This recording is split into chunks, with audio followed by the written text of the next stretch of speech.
Welcome back to simplify now. నేను మీ Srilakshmi. Minimalism అనే word ఇప్పుడు చాలా పాపులర్ అయిపోయింది కదా! కానీ సింపుల్ లివింగ్ అనే కాన్సెప్ట్ మాత్రం మన సౌత్ ఇండియన్ హోమ్స్‌లో చాలా ఇయర్స్ నుండి ఉండేదే. మన డైలీ రొటీన్స్‌లో చాలా చిన్న చిన్న హ్యాబిట్స్ ఉంటాయి. అవి సింపుల్‌గా అనిపించినా మన ఇంటిని పీస్‌ఫుల్‌గా మెయింటైన్ చేయడంలో చాలా హెల్ప్ చేస్తాయి అవి.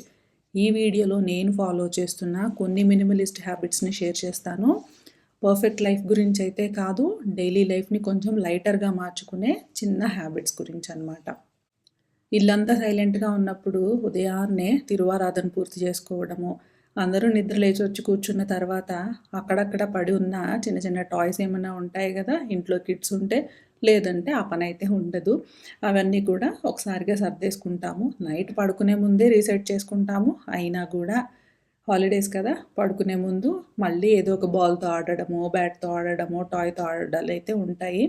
సో, అవి అట్లా వదిలేసినా కూడా ఉదయాన్నే కాస్త అవన్నీ తీసేసుకొని లివింగ్ రూమ్ అయితే క్లియర్ చేసేసుకొని ముందుగా ఇల్లంతా శుభ్రం చేసుకోవడము. ముందుగా అసలు నిద్ర లేవగానే మెయిన్ బేసిక్ పనులన్నీ అయిపోయి రిఫ్రెష్ అయిన తర్వాత ఇల్లంతా కూడా క్లీన్ చేసుకోవడము, వాకిళ్ళు క్లీన్ చేసుకోవడము అనేది మన సౌత్ ఇండియన్ హోమ్స్‌లో తరాలుగా వస్తున్న ఒక మినిమలిస్ట్ హ్యాబిట్ అనమాట. దాంట్లో మినిమలిజం ఏముంది అని అనుకోవచ్చు కానీ, అసలు మనం ఇప్పుడు వింటున్నాం కదా! లిస్ట్ ఔట్ చేసి బుక్స్ రాసుకొని గూడా వస్తున్నారు. అవి చూస్తే ఇవన్నీ మనం చేసేవేగా అని అనిపిస్తాయి మనకి.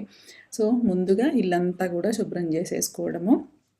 పూజ చేసే ముందు క్లీన్ చేసుకోవాలి కదా అని అనుకోవచ్చు. కానీ ఎవరు డిస్టర్బ్ అవ్వకూడదు కాబట్టి సెపరేట్‌గా పూజ రూమ్ ఉన్నప్పుడు ఆ రూమ్ వరకు క్లీన్ చేసుకోవడము.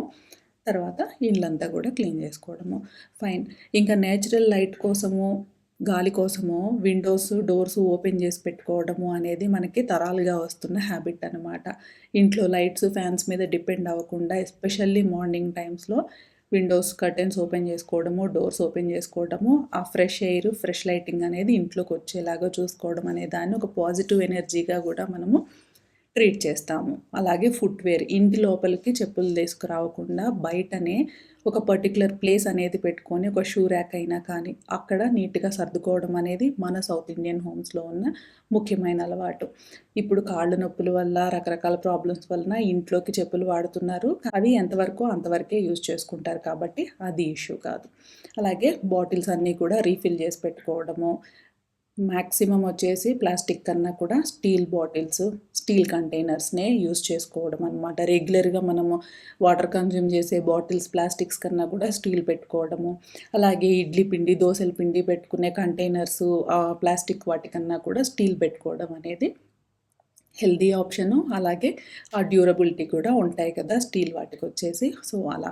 ఇంకా ఫుడ్ కోసము ఎప్పుడు కూడా బయట డిపెండ్ అవ్వకుండా, లేదు సీరియల్స్ అని, ప్యాకేజ్ ఫుడ్స్ అని ఇలాంటి వాటి మీద డిపెండ్ అవ్వకుండా ఎప్పుడు కూడా ఇడ్లీ పిండి అని, దోస పిండి అని, పెసరట్లకని ఇట్లాంటివి బ్యాటర్ అనేది ప్రెప్ చేసుకోవడము అనేది మన సౌత్ ఇండియన్ హోమ్స్‌లో ఉన్న ముఖ్యమైన అలవాటనమాట. దీంతో వచ్చేసి మనకి బయటికెళ్ళి ఫుడ్ తెచ్చుకోవడము, లేదా ప్యాకెట్ ఫుడ్ యూజ్ చేయడము అనే ఆప్షన్స్ అనేవి లేకుండా పోతాయి.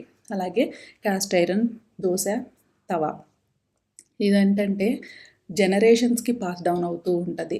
మనము ఎప్పటికప్పుడు, అప్పటికప్పుడు మళ్ళీ మళ్ళీ కొత్త కొత్తవి మార్చేసుకోవడము, లేయర్ ఊడిపోయింది అని చెప్పేసి సరిగ్గా రావట్లేదనేసి ఇలాంటివి మార్చుకోకుండా ఇనుపది గానీ, క్యాస్ట్ ఐరన్‌ది గానీ దోస పాన్స్ వచ్చేసి యూజ్ చేయడం అనేది మనకి తరాలుగా ఉన్న అలవాటే.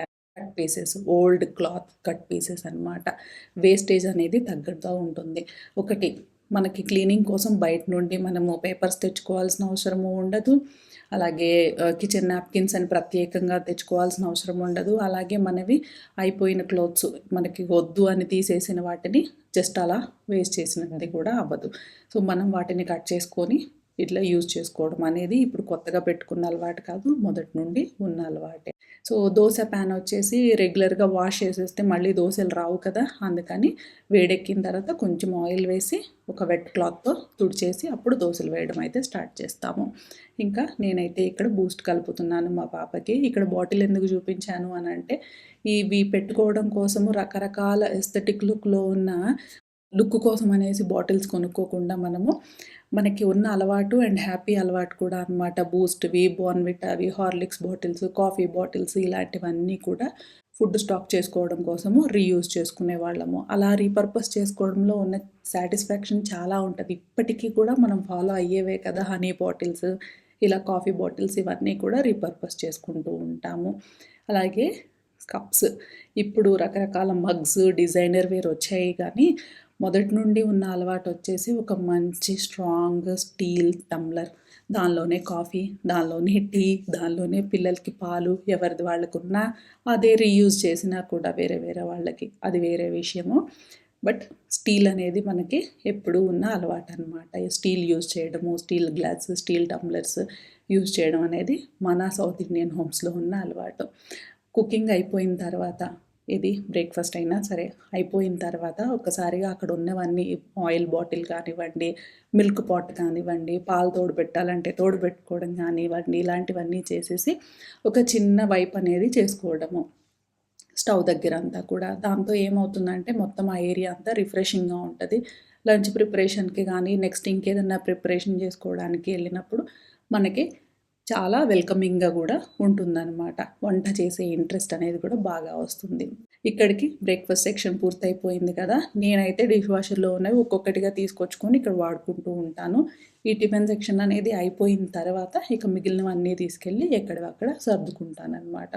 ఏ రోజు గిన్నెలు ఆ రోజు వాష్ చేసుకోవడము.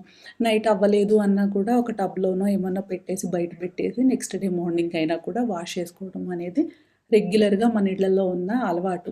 అలాగే నిల్వ ఉంచేయడము.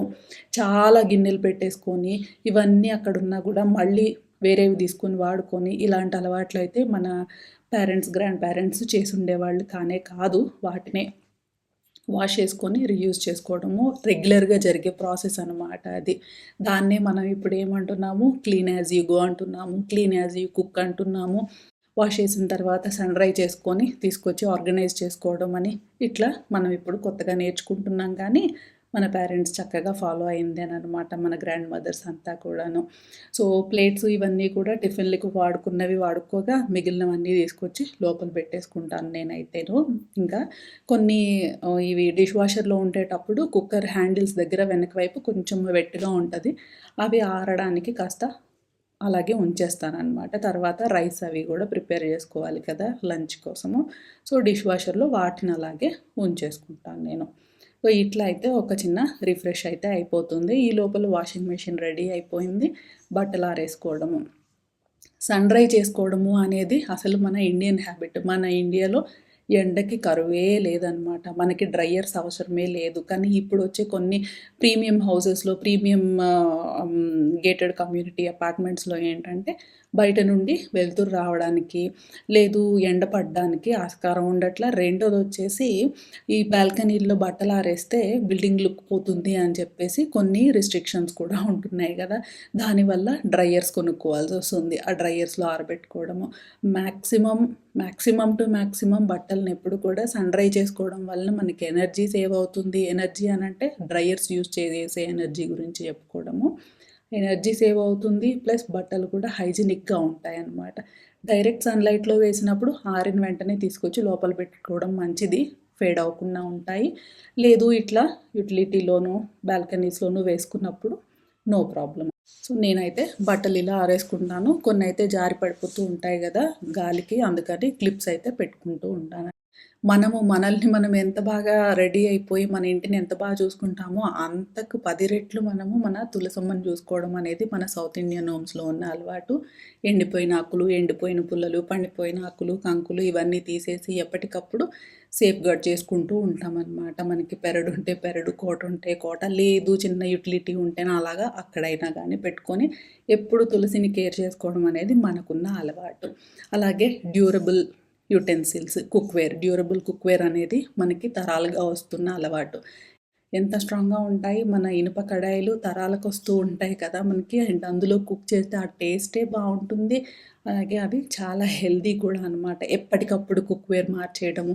ఇది ఆ కంట్రీ స్టైలు, ఇది ఈ కంట్రీ స్టైలు, ఇది కొరియన్ కుక్‌వేర్ ఇట్లాంటివి అవసరమే లేదు మనకి. And stackable. ఒక దాంట్లో ఒకటి కూర్చునేలాంటివి గనుక మనము పెట్టుకోవడం అలవాటుంది అని అనుకోండి, చాలా స్పేస్ అయితే సేవ్ అవుతుంది. డిఫరెంట్ డిఫరెంట్ సైజెస్ అనుకోండి. ఒక దాంట్లో ఒకటి పెట్టలేం గదా! పక్క పక్కన పెట్టాలి. చాలా స్పేస్ అయితే తీసుకుంటాయి. మనకి చాలా క్లటర్ ఫీల్ ఉంటది.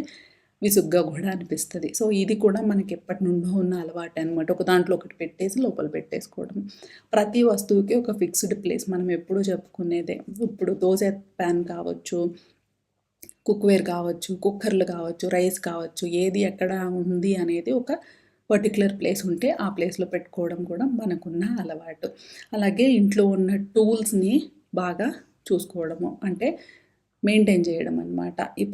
ఇప్పుడంటే నైఫ్ షార్ప్‌నర్లు వాడుతున్నాం కానీ, ఒకప్పటి రోజుల్లో ఏముండేవి కత్తిపీటలు అవి ఉండేవి. వాటిని కూడా పదును పెట్టుకోవడము, ఇలాంటివి రెగ్యులర్‌గా చేస్తూ ఉండేవాళ్ళము. ఇప్పుడు నైఫే ఉంది. నైఫ్ షార్ప్‌నర్ అనేది అది చాలా తక్కువ కాస్ట్ అండి. 200 చేంజ్‌లో ఉంది. నాకు చాలా పని చేస్తుంది. 1 ఇయర్‌గా యూజ్ చేస్తున్నాను. చాలా భలే పని చేస్తదసలు. నా దగ్గరున్నవి చిన్న 2 నైఫ్స్ ఉంటాయి గదా! ఇవి 2 కూడా నేను మంత్లీ వన్స్ అట్లా షార్ప్ చేసుకుంటాను. చాలా బావుందది. సో, ఇట్లా షార్ప్ చేసి పెట్టుకోవడము, నైఫ్ సరిగ్గా పనిచేయట్లేదు అని చెప్పేసి త్రో చేసి మళ్ళీ ఇంకోటి కొనుక్కోవడాలు కాకుండా, ఉన్న వాటిని, ఉన్న టూల్స్‌ని మెయింటైన్ చేయడం అనేది మన ఇళ్లల్లో ఉన్న ఎగ్జిస్టింగ్ హ్యాబిట్ అనమాట. అదే మనం ఇప్పటికి కూడా ఫాలో చేస్తూ ఉన్నాము. ఇంకా మీల్ ప్రెప్స్ అంటే మనకి మొత్తం అంతా ప్రిపేర్ చేసేసి పెట్టుకోవడము అనేది పక్కన పెట్టేస్తే, అట్‌లీస్ట్ టిఫిన్‌లకి మనకి పెసర్లు నానబెట్టుకొని పెట్టుకోవడము, స్ప్రౌట్ చేసి పెట్టుకోవడము, దోసలకి నానబెట్టుకొని పెట్టుకోవడము, ఇడ్లీలకి రెడీ చేసుకొని పెట్టుకోవడం వలన మనకి ఏం చెయ్యాలి అన్న టెన్షన్ అయితే ఉండదు. అలాగే మనకి సాటిస్ఫాక్షన్ కూడా ఇవి తింటేనే ఉంటది గదా! మనం పెట్టడానికైనా, ఇంట్లో తిన్న వాళ్ళకైనా కూడా ఫుల్ మీల్స్ చేసిన ఫీలింగ్ అనేది దోసలు, ఇడ్లీలు, పొంగలు ఇలాంటివి చేస్తేనే వస్తది గానీ, రెగ్యులర్‌గా ఉప్మాలు చేసుకుంటే కూడా వచ్చేది కాదు. అలాగే సీరియల్స్, ప్యాకెట్ ఫుడ్స్‌తో కూడా వచ్చేది కాదు కాబట్టి, సో, ఎప్పటికప్పుడు చూసుకొని నెక్స్ట్ బ్యాచ్ బ్యాటర్ అయితే రెడీ చేసి పెట్టుకుంటూ ఉంటాము. హోమ్ డెకార్స్ ఒక్కొక్క ఇంటికి ఒకప్పటి రోజుల్లో వెళ్తే ఏదన్నా ఒక డెకార్ ఐటెమ్ చూసాము అని అనుకోండి, అది చాలా యూనిక్‌గా ఉండేది. మళ్ళీ ఆ ఇంటికి మనం 1 ఇయర్, 2 ఇయర్స్, 3 ఇయర్స్ తర్వాత ఎళ్ళినా కూడా ఎప్పుడూ అది అక్కడే అలానే ఉంటది. అంటే డెకార్‌కి కూడా అంత వాల్యూ ఇచ్చేవాళ్ళనమాట. అదేంటంటే చాలా సస్టైనబుల్‌గా ఉండేది, లాంగ్ లాస్ట్‌గా ఉండేది. ఆ ఇంటికి ఒక గుర్తులాగా ఉండేదనమాట. రకరకాల డెకార్ ఐటెమ్స్ మార్చకుండా ఒక్కటే ఏదైనా ఒకటి అనంటే ఒక నంబర్ ఆఫ్ 1 నంబర్ అని కాదు నేను చెప్పేది. మరీ ఎక్కువ క్లమ్జీగా ఒక షాప్‌లాగా కాకుండా లివింగ్ రూమ్ అనేది చాలా నీట్‌గా, పీస్‌ఫుల్‌గా మన ఇంట్లో మనం లివింగ్ రూమ్‌లో పెట్టుకున్న ఒక డెకార్ ఐటెమ్‌ని చూస్తే మనకి చాలా పీస్‌ఫుల్‌గా అనిపించాలి. ఇంటికొచ్చి చూసిన వాళ్ళకి కూడా అనిపించాలి. అట్లా ఒకటి పెట్టుకుంటే సరిపోతుంది మనకి. అలాంటి హ్యాబిట్స్ కూడా మన పూర్వీకుల దగ్గర నుండే మనకి అడాప్ట్ అయ్యాయి. తర్వాత వచ్చేసి dining area. Simple dining area అనేది మెయింటైన్ చేయడము. మరీ క్లమ్జీగా ఉండడము, చాలా క్రాకరీస్ ఉండడము, చాలా హాట్ బాక్సులు కానివ్వండి, ఇంకా డైనింగ్ సెట్స్ కానీ చాలా ఎక్కువగా అవన్నీ కూడా మనం వాడామంటే సరే ఉంది. వాడకపోయినా కూడా ఒక షో పీస్ లాగా పెట్టుకోవడము అనేది మన ఇళ్లల్లో ఉన్న అలవాటైతే కాదనమాట ప్రీవియస్ జనరేషన్స్‌లో. సింపుల్ డైనింగ్ ఏరియా అనేది మెయింటైన్ చేసేవాళ్ళం. నెక్స్ట్ వచ్చేసి ఇదైతే టిల్ డేట్ అందరము యూజ్ చేసే హ్యాబిట్ అనమాట. ఫాలో అయ్యే హ్యాబిటే ఏంటంటే షాపింగ్ కవర్స్. చాలా అక్కర్లేదు. ప్రతీదీ అక్కర్లేదు. మనకనిపిస్తది చూస్తే. దీన్ని ఉంచుదాము ఎప్పుడైనా పనికొస్తది. ఎవరైనా వచ్చినప్పుడు మనం ఏదైనా చిన్నది గిఫ్ట్ చేస్తూ ఉంటామా, అలాంటివి దీంట్లో పెట్టేసి ఇవ్వచ్చు. లేదా ఇంకేదన్నా బెటర్‌గా రీపర్పస్ చేసుకోవచ్చు అనిపించే కొన్ని షాపింగ్ బ్యాగ్స్ ఉంటాయి. గ్రాసరీ కవర్స్ కానీ ఇట్లాంటివి. ఇలాంటి వాటిని మనము చాలా జాగ్రత్తగా దాచిపెట్టుకోవడం అనేది మన ఇళ్లలో ఉన్న అలవాటు. కాస్త నలిగిపోయినవి కొన్ని దాచుకోలేమనుకునేవి అలాంటివి ఉంటే డస్ట్‌బిన్ కవర్స్‌గా గూడా యూజ్ చేస్తూ ఉంటామనమాట. వేస్ట్ అనేది చేయకుండా రీపర్పస్ చేసుకుంటూ ఉంటాం. అలాగే మన ఇంట్లో ఉన్న మన కిచెన్‌లో మనం యూజ్ చేస్తున్న వస్తువులు కిచెన్ అని కాదు ఇంట్లో అయినా కానీ ఏ వస్తువులైనా కానీ రీప్లేస్ చేసే ముందు రిపేర్ చేసుకోవడం అనేది మనకి మొదటి నుండి ఉన్న హ్యాబిటే అనమాట ఇది. ప్రతీదీ ఏదైనా చిన్న డిస్కంఫర్ట్ వచ్చింది అని అంటే దాన్ని రీప్లేస్ చేసేయడం ఎంతసేపు పట్టదు ఇప్పుడైతే. కానీ దాన్ని రిపేర్ చేసుకొని రీయూజ్ చేసుకోవడం వల్ల టైం సేవ్ అవుతుంది, ఎనర్జీ సేవ్ అవుతుంది, మనీ సేవ్ అవుతుంది, మైండ్లో ఒక పీస్ అనేది ఉంటుంది. ఇప్పుడు మనము ఏదైనా కొత్త వస్తువు తీసుకుంటున్నాము అని అంటే మనము ప్లానెట్ నుండి కొంత కన్జ్యూమ్ చేసేస్తున్నాము. ఒక వస్తువుని వాడిన తర్వాత ఇది వద్దులే అని చెప్పేసి మనము పడేస్తున్నాము, డీక్లటర్ చేసేస్తున్నాము అని అంటే ఎన్విరాన్మెంట్లో కొంత వేస్ట్ని మనం పంపిస్తున్నాము అనమాట. ఇది అస్సలు బాగోలేదు కదా. కాబట్టి ఏదైతే మన అవసరానికి మనం తీసుకున్నామో దాన్ని చివరి వరకు అది ఇక పనికి రాదు అంతే అనుకునే వరకు వాడుకోవడం అనేది మన సౌత్ ఇండియన్స్ హోమ్స్లో ఉన్న బెస్ట్ అలవాటు అనమాట. అలాగే కిచెన్లో వర్క్ అయిపోయిన తర్వాత వచ్చి కూర్చోవడానికి మనం ఏసీ రూమ్లకి వెళ్ళిపోవడము, ఏసీలు వేసుకోవడం కన్నా కూడా మనకున్న అలవాటు ఏంటి అని అంటే ఆ లివింగ్ రూమ్లోనో, ఆ బయట ఊర్లలో అయితే మనం ఆ బయట వరండాల్లోనో ఫ్యాన్ అయితే ఫ్యాను, టేబుల్ ఫ్యాన్ అయితే టేబుల్ ఫ్యాను, లేదా ఒక విసినకర్ర ఉంటే అది పట్టుకొని కూర్చోవడము బయటకు చూసుకుంటూ అనేది మన అలవాటు కదా. ఇప్పుడు అపార్ట్మెంట్స్లో ఆ ఛాన్స్ లేదు కాబట్టి నేనైతే మ్యాక్సిమం ఏసీ రూమ్కి డిపెండ్ అవ్వకుండా మంచిగా వెంటిలేషన్ వచ్చేలాగా లివింగ్ రూమ్లోనే ఫ్యాన్ వేసుకొని కూర్చోవడానికి మ్యాక్సిమం టైం అయితే నేను చూసుకుంటూ ఉంటాను. అలాగే డ్రై అయిన బట్టలు అట్లాగే మంచం మీద పడేసి ఎక్కువ టైం ఉండకుండా వాటిని ఎప్పటికప్పుడు డ్రై అయిపోయిన బట్టలు మడిచి లోపల పెట్టేసుకోవడం అనేది మన పెద్దవాళ్ళు మనకి నేర్పిన అలవాటు. ఎండ్ ఆఫ్ ది డే మొత్తం అంతా కూడా రీసెట్ చేసేసుకొని కిచెన్ క్లీన్ చేసేసుకొని ఆ డే ముగించడం అనేది మనకున్న రెగ్యులర్ అలవాటు అనమాట. మినిమలిజం అంటే ఎంటీ హోమ్ క్రియేట్ చేయడం అయితే కాదు, మన లైఫ్కి యూజ్ అయ్యే థింగ్స్ని ఇంటెన్షన్తో మెయింటైన్ చేయడం. Small habits, simple systems, slow living ఇవన్నీ కలిసి ఇంటిని పీస్ఫుల్గా ఫీల్ చేస్తాయి. మన సౌత్ ఇండియన్ హోమ్స్లో ఆల్రెడీ చాలా బ్యూటిఫుల్ సింపుల్ హ్యాబిట్స్ ఉన్నాయి. మేబీ ఇప్పుడు మనం వాటిని మళ్ళీ అప్రిషియేట్ చేస్తూ ఉన్నాం అన్నమాట. ఇప్పుడు చూస్తున్న ట్రెండీ అట్మాస్ఫియర్కి అలవాటైపోయి మన జనరేషన్స్ నుండి వస్తున్న ఆ మినిమలిస్ట్ హ్యాబిట్స్ని మళ్ళీ ఎవరి దగ్గర నుండో మనము నేర్చుకోవాల్సిన అవసరం లేకుండా మన పూర్వీకుల అలవాట్లను పోనివ్వకుండా చూసుకోవడం అనేది మన బాధ్యత. మనకి పీస్ ఆఫ్ మైండ్ ఇస్తుంది, మన జనరేషన్స్కి కూడా మోరల్ నేర్పుతుంది, పీస్ఫుల్గా లివ్ చేయడం ఎలా అనేది కూడా నేర్పుతుంది. సో ఈ వీడియో అయితే ఇంతే అండి. నెక్స్ట్ ఫ్రైడే మరో మంచి వీడియోతో మనం మళ్ళీ మాట్లాడుకుందాం.